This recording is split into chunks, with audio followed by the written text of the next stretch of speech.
Anyway, let's watch this Breonna Taylor video now. The New York Times did a visual investigation on how the officers killed Breonna Taylor. Do not walk by yourself. This is our city. This is our town. For months in Kentucky, residents outraged by the killing of Breonna Taylor campaigned for the police officers who shot her to face charges.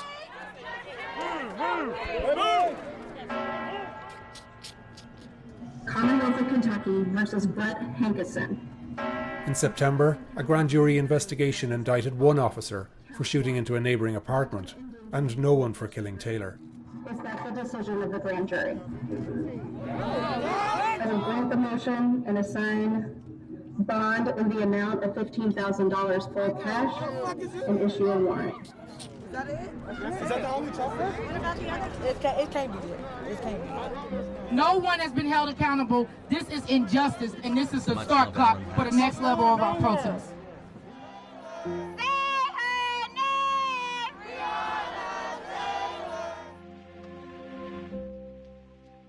What happened in the final minutes of Breonna Taylor's life?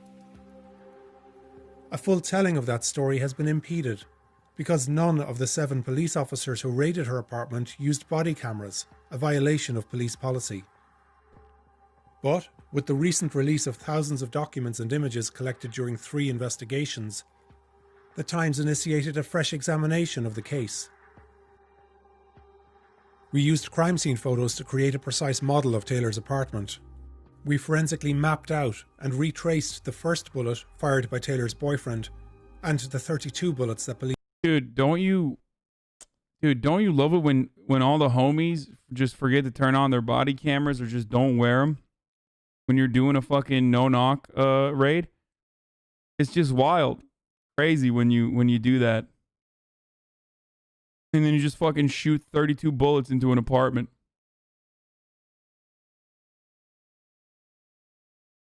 This is important to recognize. Like, exactly how much the damage is or what the damage looks like. Police shot in return, through windows, walls and ceilings. Using interviews officers gave to investigators, we charted their movements as they carried out the raid. And we analysed hours of 911 calls, grand jury proceedings, and footage by the SWAT team that arrived after the shooting.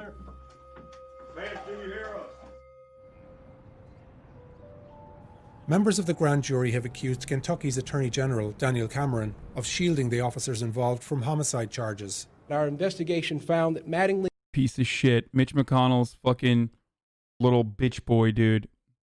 Scumbag who deliberately fucking misinformed the grand jury in order not to get an indictment. And it was so unprecedented. The grand jury was like, what the fuck? We want like everyone to know exactly the details that Daniel Cameron told us. And Cosgrove were justified in their use of force. Scumbag. Boom. Motherfucking scumbag. A dog. Sergeant Mattingly may have been justified in returning fire when he's fired upon. But our new analysis paints a more complicated picture. Add insult to fucking injury. Literally brought up Breonna Taylor's name in his overall argument about how Donald Trump's not fucking racist. Literally brought up Breonna Taylor's name a week prior to that action. Remember that. He went to the RNC, was a talker, was one of the speakers of the RNC, and literally had the gall, the audacity to bring up Breonna Taylor's fucking name, dude. Piece of shit. Picture about how this raid was compromised from beginning to end. We'll outline the flawed intelligence and tactical mistakes of a hodgepodge team of officers, their failure to properly announce their presence at Taylor's, the chaos and excessive use of force that ensued. Okay, there's another hole right below the clock. And we'll explore the damning analysis of an experienced SWAT commander who was called to the scene after the shooting. We just got the feeling that night that something really bad happened.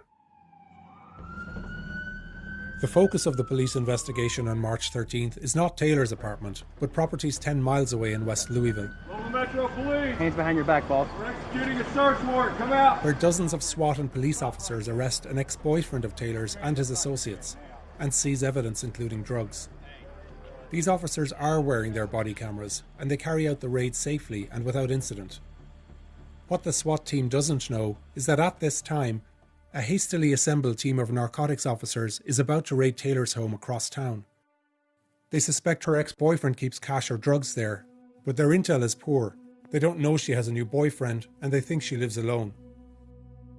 When 7 officers begin the raid at 12:40 a.m, they notice the lights are off, except for the flicker of a TV in a bedroom. The light on the bedroom, the TV. I remember seeing it lit up blue when we pulled up. Suggesting they know where Taylor is. In less than 3 minutes, she would be fatally shot. Inside, Taylor had dozed off while watching a movie with her boyfriend, Kenneth Walker. Adjacent is the bedroom of Taylor's sister, but she's not home. A hallway from the bedrooms leads to a living area, and the apartment's entrance is in this breezeway. The only light is this lamp opposite her door, where now the police begin to stack. In this reconstruction, we hear the official testimonies given by the 2 officers nearest the door, Mattingly and Nobles, Cosgrove, who's providing cover, and Hoover and Hankinson beside them. And we'll hear from neighbours and Kenneth Walker, who was interviewed by police right after the shooting. When we all got up in line, I knocked on the door, banged on it. Just as Mattingly begins to knock, a man emerges from the apartment directly above. He doesn't live there, but is picking up his child after finishing work. The door right there, that's why the babysitter live. So I came to pick up my little girl. A squabble with Detective Brett Hankinson ensues, and already the team seems on edge. I remember Brett extending his gun saying, "Get back in your apartment, get back in your apartment." Brett was a little bit worked up. I remember looking at Brett saying, "Brett, relax. Brett, just relax, relax." The man retreats inside. The police are supposed to be conducting a knock and announce raid, but that's not what Mattingly says happens at first. We didn't announce the first couple because our intent was to give her plenty of time to come to the door. Inside, Taylor wakes up. So it's a loud bang at the door. She pops up out of her sleep and scared her to death. Me too. Like, who is that? Banged on the door, no response. Banged on it again, no response. At that point, we started announcing ourselves. Whether the police announce themselves clearly enough is a critical issue in this story that we'll return to later on. Not knowing who's at the door this late, Walker grabs his licensed handgun. Another knock at the door. She's like, who is it? Loud at the top of her lungs. No response. So I'm like, what the heck? They rush to... Remember, 12 witnesses said, well, technically it was originally 11 out of 12, and then 12 out of 12 witnesses said that the police did not announce themselves. Okay? 12 out of 12 witnesses said that the cops did not announce themselves. One witness originally said, I think they announced themselves, and then later went back and changed his testimony. And not only did he change his testimony, but the cops went along with that 1 out of fucking 12 witnesses and said, nope, see, there's one witness. The other way around? What? No, it's not the other way around. Not a single neighbor said the cops announced themselves. With the one neighbor said he thought that the cops had announced themselves. And he literally went back.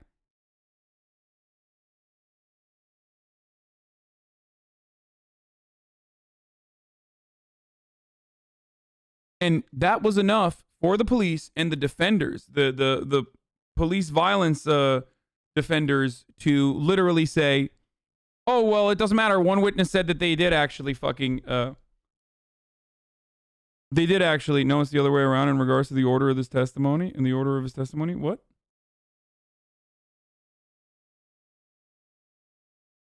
What is the advantage of not announcing themselves? Are they just doing their jobs poorly? Well, first of all, legally, they don't have to fucking announce themselves if they get a no-knock raid, if they get a no-knock warrant. He said at first they didn't announce, then changed his mind. To get dressed and walk toward the door. Never even made it, like, mid-hallway. Oh, one witness said they didn't announce and then went back and said they did announce. Oh, sorry, I had that wrong. Wait, really? I thought it was the opposite. Outside, some of the police do hear Taylor. I can hear somebody inside. I kept telling John, I can hear her. But after knocking and waiting for around 45 seconds, they decided they've given her enough time to respond and rammed the door open.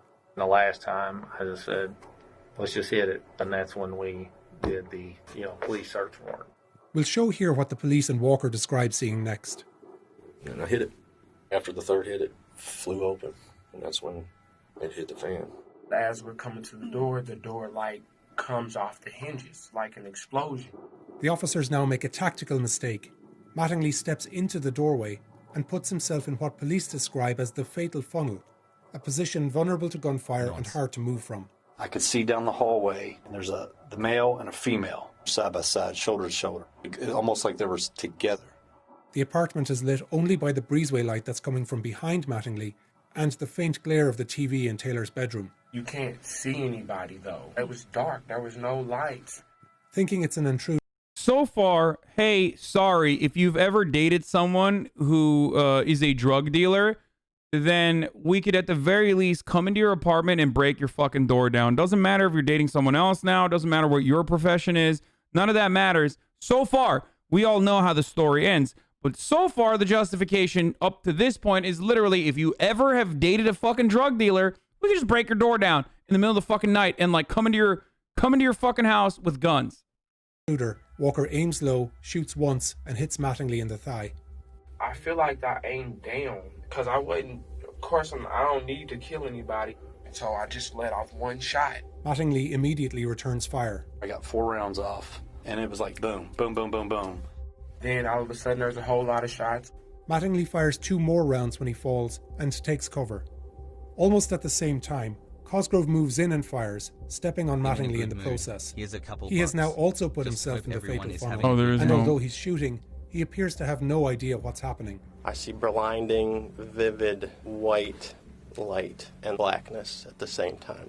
I don't hear any gunfire at all, ever. And I did not have any pain sensation or any recollection that I'm firing.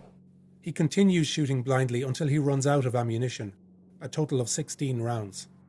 If you told me I didn't fire a gun, I'd be like, okay, I believe you. Bro, that is fucking bullshit, dude. That is fucking bullshit, dude.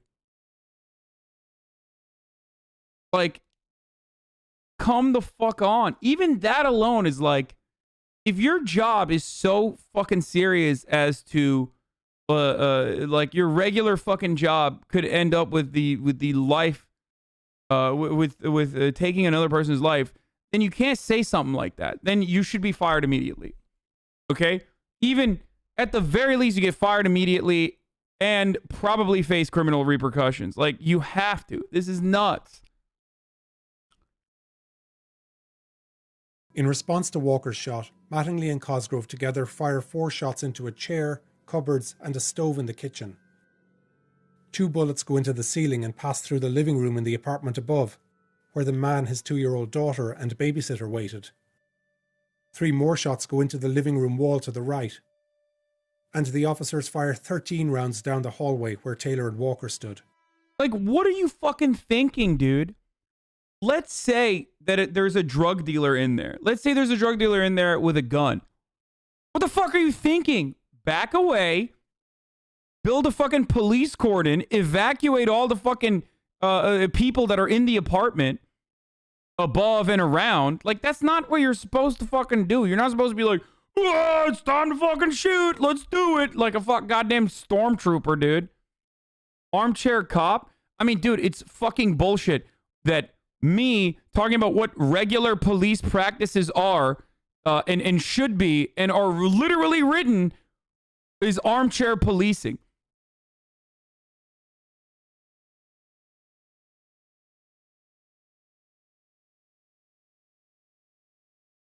Then don't fucking do it.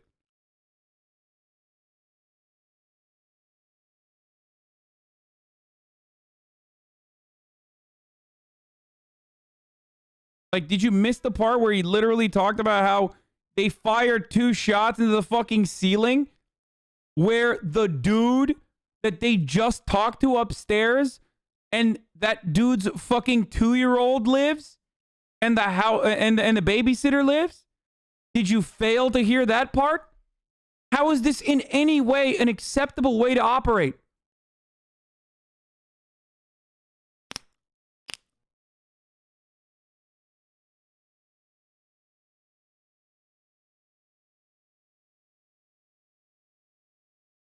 through the living room in the apartment above, where the man, his 2-year-old daughter and babysitter waited.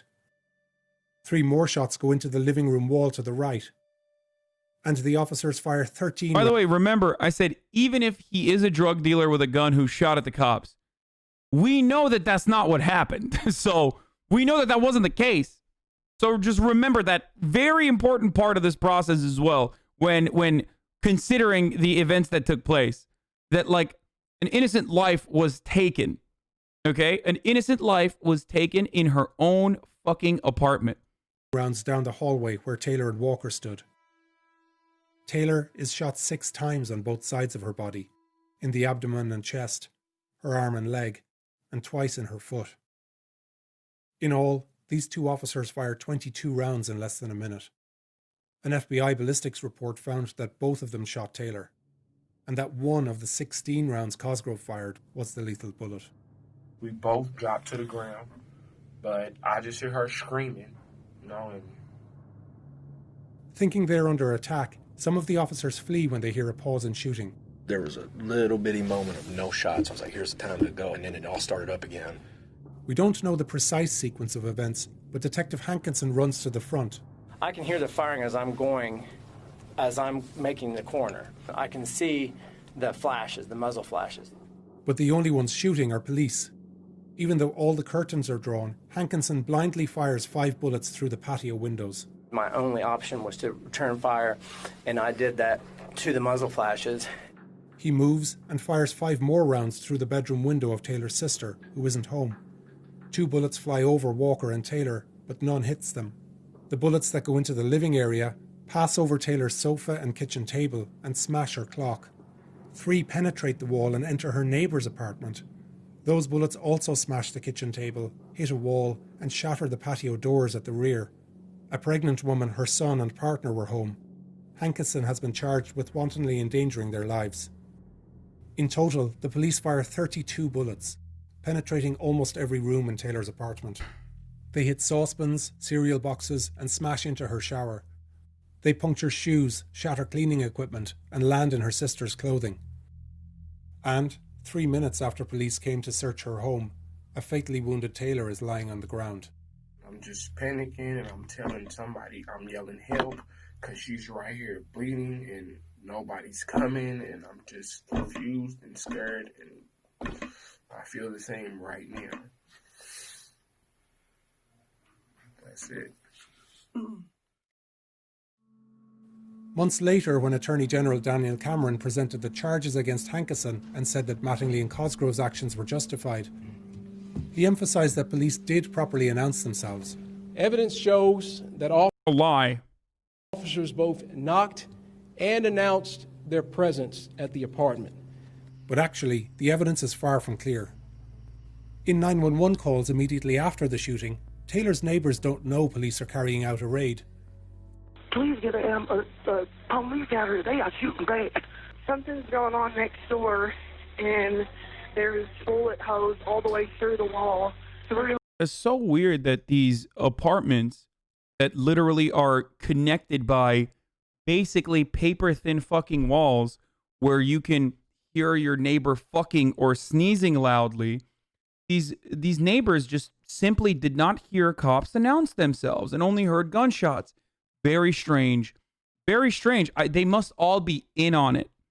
They must all be in on it to, save their black friend who got murdered by the cops, even though she probably deserved it, right? Like that's what your argument has to be if you're defending what the fuck happened, the events that took place that night.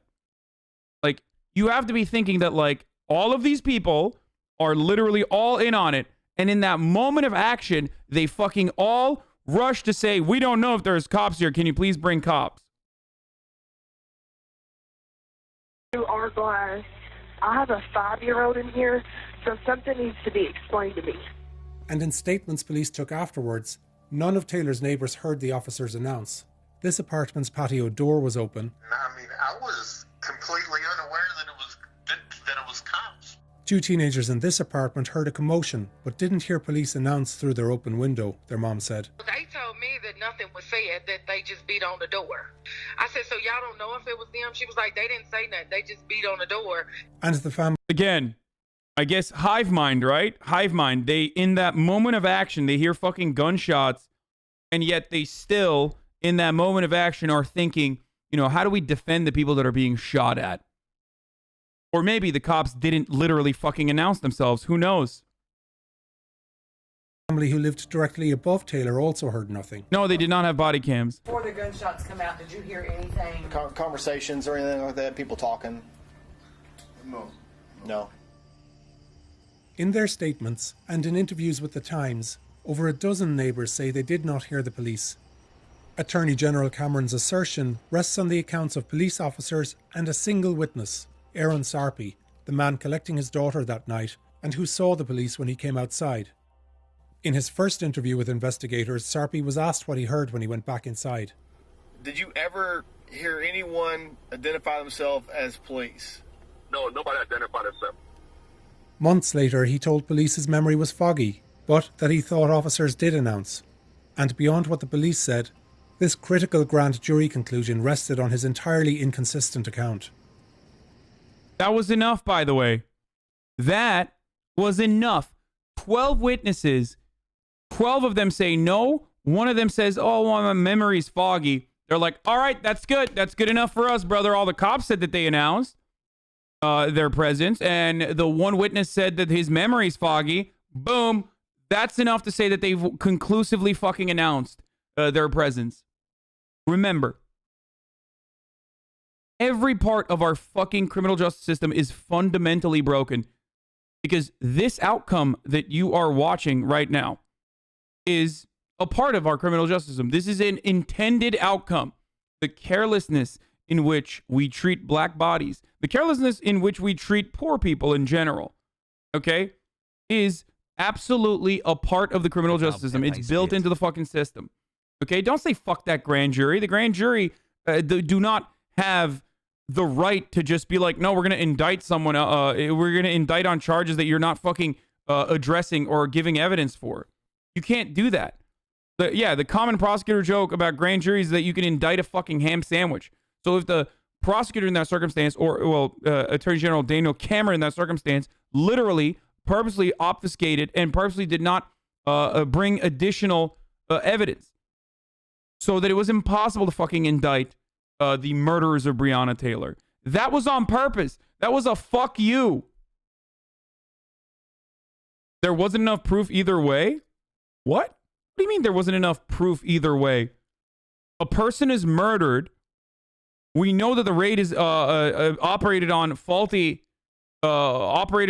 faulty and inconclusive evidence. We know that the fucking evidence was wrong now because we have the benefit of hindsight.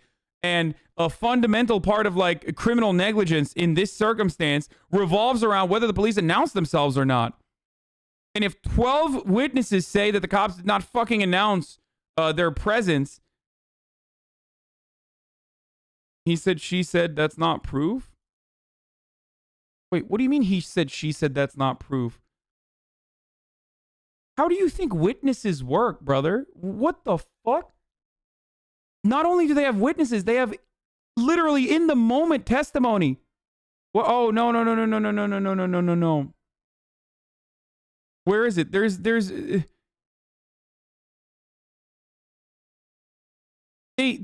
have literal fucking in the moment phone calls. Like, it's not something you can fucking make up or even have a problem with like recall.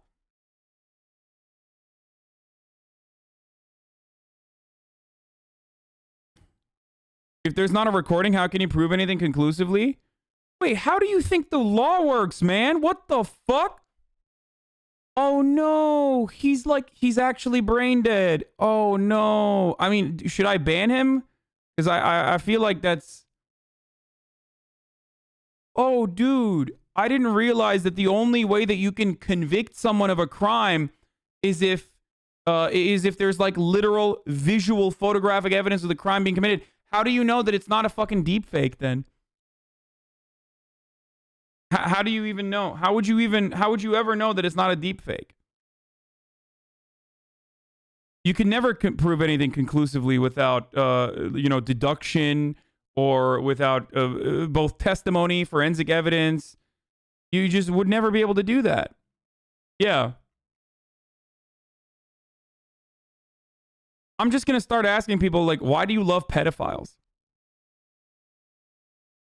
Why do you love pedophiles? The only way to conclusively fucking convict people of doing pedophilia is if they literally have video footage of it. There's no other way to do it.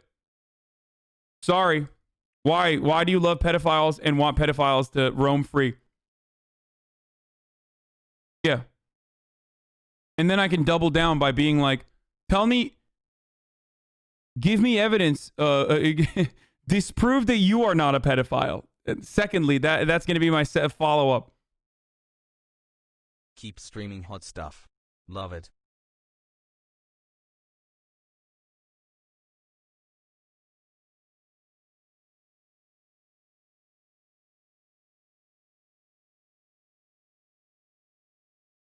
That's the whole point of our system, a trial by our peers like this guy's just brain dead. Wait, get that dude out of here, by the way, Moz. Yeet him permanently. Yo. Yeah. Famously, no one has ever been convicted of a crime without, like, actual fucking video footage of the crime being committed.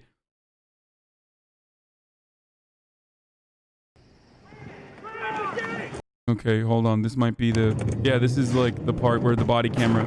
After the raid, the scene outside is chaos. Yeah, there's blood here. Officers sorry. tend to Mattingly, but an ambulance that had been staging nearby is nowhere to be found. Fuck is EMS? They're 15 minutes away. Somebody give me the radio with SWAT on it. They radio the SWAT officers across town, EMS on Spring. who are surprised by the call. We're Springfield.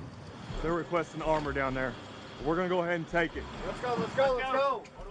They head for Taylor's address. It's an apartment. I didn't know they were in that tonight. I knew it was part of the investigation. As SWAT arrives, close to 40 police vehicles are already at the scene. Banned for being right. Some guy thought that the cops might do cop stuff and avoid a conviction in typical fashion. Ban that guy. I wish he was wrong. What? Classic misinterpreting chatter is my favorite segment. What?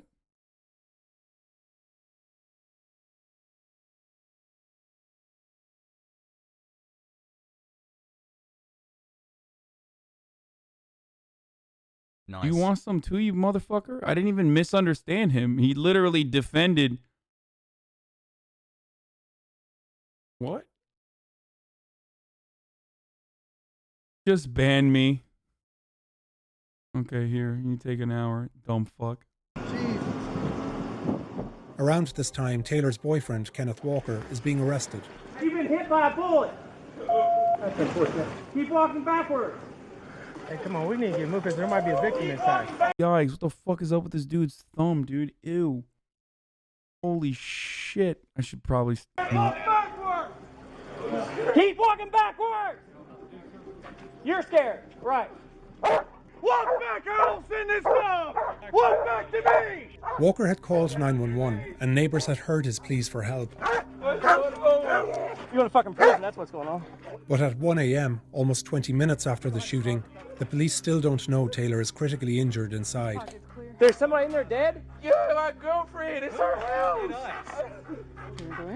We have to go in if there's somebody. Yeah. What is this about? My girlfriend is dead. I don't give. Keep walking. As Walker is being led out, SWAT gets ready to secure the apartment. My girlfriend is dead. I don't give a. Keep walking. Dude, these sick freaks, dude. These sick in the fucking brain, literal subhuman freaks, dude. Yeah, imagine fucking defending this shit, dude. Holy shit. Hey, there's a kid upstairs. He's not. It's a kid upstairs, little kid. Shoot him! He's got a gun. Hey, front door. Yeah, front door. Moving. Short. Clear. Looks like. Wait, is there? They don't show the body, right? It's just blurred. Go ahead and get Okay. EMS in here. Check her pulse. Only now, half an hour after the raid began, does an EMT finally check Taylor. Yeah, because there's a hole right there. And later, as two officers stand guard, they take in the scene. They see Taylor's uniform. She worked as an emergency room technician in city hospitals. They note the bullet holes. Body level. Hey, can anybody advise if we talk to the neighbors directly above this apartment, there's gunshot holes in the ceiling. Outside, the SWAT officers debrief on what they've seen. Hey, camera's off there, Mike. Yeah, mine's off. Ah, mine's off. Oh, sick, dude. Yeah, hey, brother, we gotta talk about what events that took place here. You better better turn your camera off, brother. Oh, hey, don't worry, mine is off.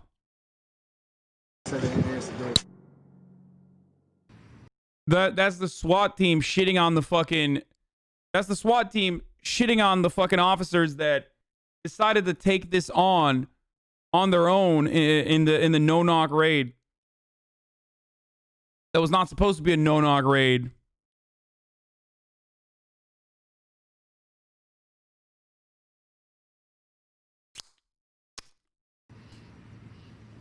The SWAT commander who was called to Taylor's home after the raid was later interviewed by investigators. We just got the feeling that night that something really bad happened. Dale Massey, a 20-year police veteran, was highly critical of what unfolded. By the way, of course they fucking straight up admit that cops turn their cameras off. Yeah, of course. They do it all the time. What, you think it's a fucking coincidence that, like, so many of these incidents occur when the cameras are off? No, they fucking know, dude. Of course. Of course. Of course. Bad happened. Dale Massey, a 20-year police veteran, was highly critical of what unfolded. He said there was no coordination with SWAT. We had no idea they were going to be at that apartment that night. I would have advised them 100% not to do it. And that executing another warrant at the same time may have compromised Taylor's safety. We treat safety very important, right? So, like, simultaneous warrants, bad business. Narcotics. Yeah, right, dude. I mean, listen, even the fucking SWAT guys that are using this as an opportunity to be like, yeah, we're so much better than the other dudes there. Like, first of all, a lot of the people that are in the people that are doing SWAT are still like regular fucking cops. Maybe some of them have additional training and shit. Yes, but like it's the same shit, and they themselves often engage in brutal acts as well. They're part of the same fucking organization. It's bullshit for them to be like, oh yeah, these the other cops that fucked up, not us. Officers testified that they didn't know Taylor had a new boyfriend, that her sister lived there, or that her 2-year-old niece regularly stayed. Massey said the department had a history of poor intelligence gathering. Back in the day, we would take a lot of detective information and take it as golden. Not anymore, because so often there's no kids, there's no dogs, we're told, there's kids and dogs. So we have an exhaustive recon process that we go. Yeah, they find out in the exhaustive recon process if there's dogs, so they can bring the dog killers. You know, make sure that the unit has a designated dog murderer, so that at least they get one fucking kill, even if they're like arresting the person. I don't know, for like whatever the fuck they've decided to arrest the person over, like I don't know, selling dime bags or some shit. At least they killed the dog in the process while they're breaking down the door. He said standing in the doorway, the fatal funnel, as Mattingly and Cosgrove had, was a tactical mistake. Is it practical or is it even common for 3 people to be in what we consider? These cops handled the situation terribly, but when you break the law and then shoot at the police officers, the dude didn't break the law, you fucking moron. You absolute brain-dead, delusional fucking moron. Why do you have 0 brain cells? Why is your brain literally the smoothest brain on the fucking planet? If people that you do not know who they are literally come barging down your fucking door and you have a gun, why the fuck do you have a gun to begin with? Like, why is there ever a fucking reason to have a gun? Why is there ever a reason to ever have a weapon if it's not literally to fucking defend your home? That is the one instance where it is appropriate and acceptable and justifiable to use a fucking gun. Okay? That dude did not break the law, you fucking moron. People broke into his goddamn house unannounced in the middle of the goddamn night.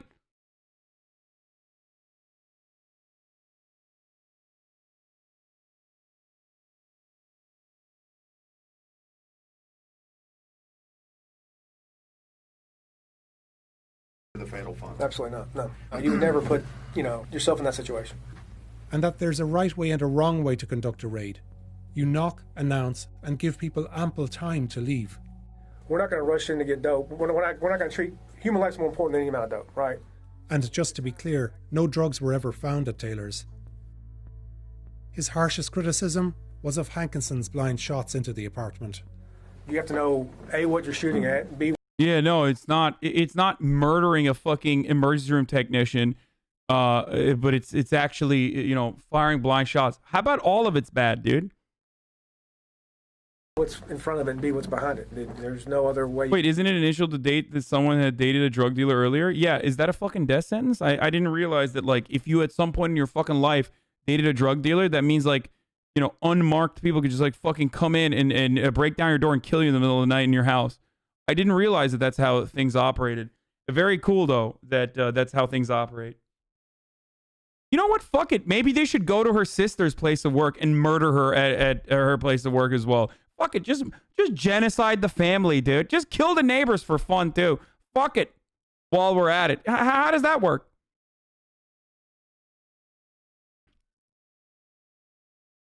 You can operate. It was just an egregious act. He might be there, though. Who cares? Even if he is there, even if they're still dating, which they weren't. But even if they are, and he's still there, and he's still dealing drugs, and he has a gun. None of it justifies the actions of the police. You do not understand. Even if he is literally there, even if he's a drug dealer and he says, I'm a drug dealer. Fog. And I have a gun. You don't fucking go gung-ho John Woo style blasting 32 bullets into a fucking apartment with like numerous apartments connected to that one. Are you fucking psychotic? Saying the homeowner broke the law. The cops didn't directly say that they were cops from the county, and they didn't even tell the homeowner to make himself in his location. Didn't the boyfriend shoot first? They should be charged with manslaughter, but are they supposed to just eat bullets? Yeah. Yeah, literally. If you don't fucking announce your presence and you break in and you eat a goddamn bullet, suck, motherfucker. That's literally on you. That is literally on you. Yes, eat the bullet and fucking die, by the way. Because the alternative is you kill someone innocent who was literally in their own home. So yes, in 100% of the circumstances in which police are escalating to a point of violence and killing an innocent human being, yes, I would rather, of course, have the public servant whose duty is to put his life on the fucking line die instead of the innocent person in their own house if they are the ones who are starting the altercation. Are you fucking crazy? No, it's not in a fucking video game. I'm not saying, I am not currently stating a position that is ridiculous. This is in line with like conservative ideology. This is in line with fucking libertarians. This is in line with liberals. Every single person should have this exact same point of view.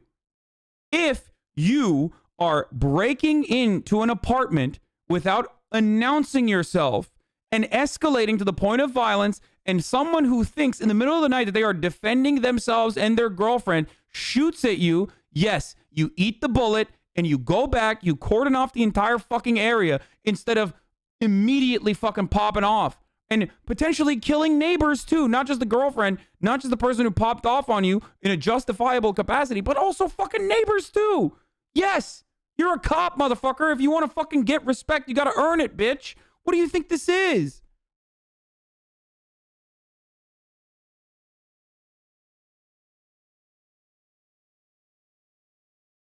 What happened? I thought the NRA was on board with like Amber Geiger potentially getting fucking executed. Botham Jean, the only problem that Botham Jean had in Dallas was that he didn't have a gun to defend himself, right?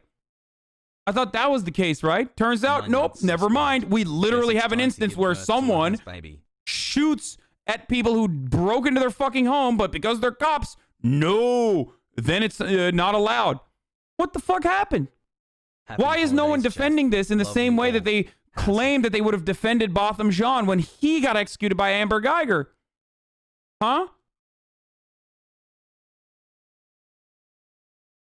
Get the fuck out of here, dude. You can try to find as many hypotheticals as you want. Oh.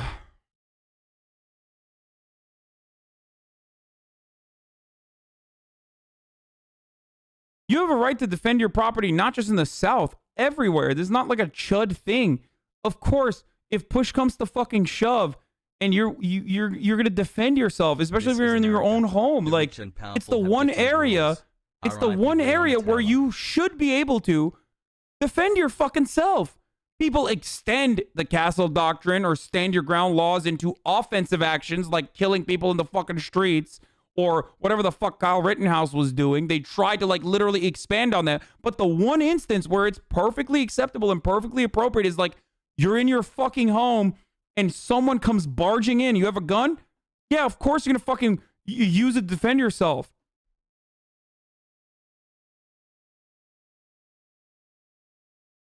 Bingus bongus bungus bingus bongus bungus bingus bongus bungus bingus bongus bungus bingus bongus bungus bingus bongus bungus.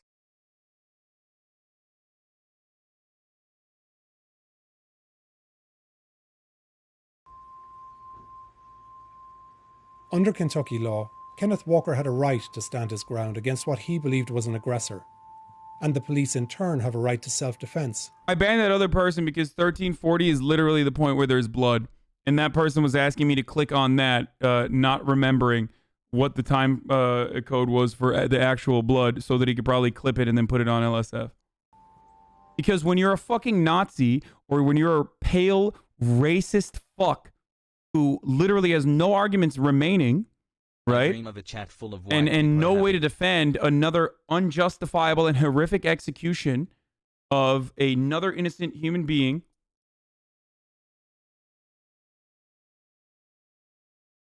That's the point they get to. But in this analysis, the killing of Breonna Taylor resulted from poor planning compounded by reckless execution. Louisville has instituted police reforms, and Taylor's family received a substantial settlement, but the case isn't closed. Investigations and lawsuits are ongoing, and 9 months after Taylor was killed, her family is seeking a fresh inquiry into the officers involved. Now, the reason why people get fucking mad at this, like,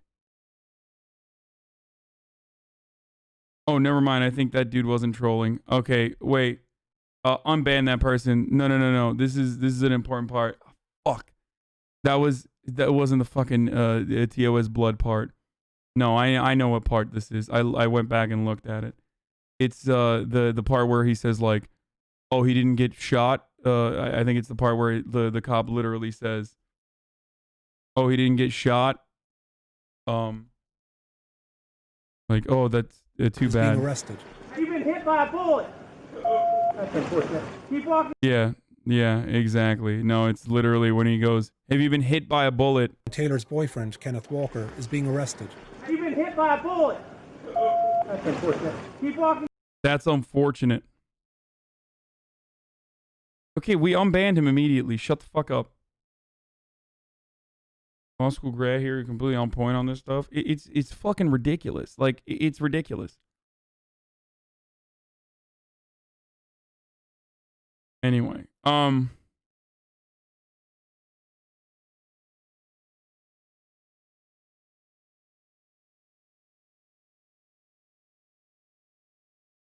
if police were to raid in a no-knock with a guy shooting back, the police officer should take the hit, then recoup, set up a brigade around shooting immediately without the knowledge of collateral damage, which could escalate as the issue is much worse. I agree with your take on it. Yeah, it's fucking nonsense. You don't do that.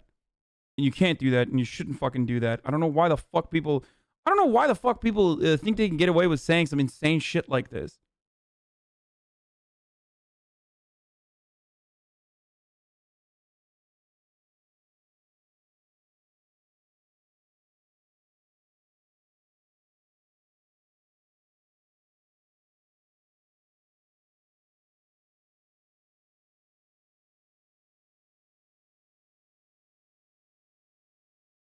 Love you, Hasan. Hope A you're burglar having a good breaks day. into my house and I shoot at them. The burglar shoots back and it kills me. The burglar is justified because I shot first. That's the logic these fucking bootlickers are using. Oh, that seems very similar to the logic that some other people have used to justify the Kyle Rittenhouse murders as well.